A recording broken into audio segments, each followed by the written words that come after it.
Olá amigos do YouTube, neste vídeo vou ensinar para vocês como preparar este transformador de um aparelho de som para fazer ferro de solda. E também podemos fazer outros usos, como neste caso vou fazer um aplicador de cola quente, uma pistola de cola quente.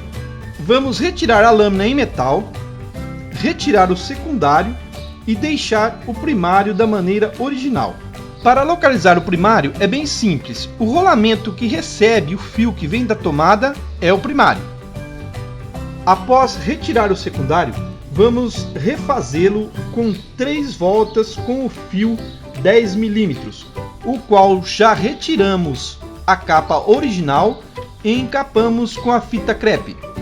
Eu já tenho um vídeo no canal que ensina como fazer este encapamento. Vou deixar para vocês o link na descrição. Vamos lá!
Eu já tenho o vídeo desse ferro de solda no canal, que é no mesmo sistema que nós fizemos esse trafo de hoje. Vou deixar para vocês o link na descrição. É simplesmente ligar o ferro de solda nas pontas. Como eu já disse, esse trafo que fizemos hoje vou utilizar para fazer um aplicador de cola quente, uma pistola de cola quente.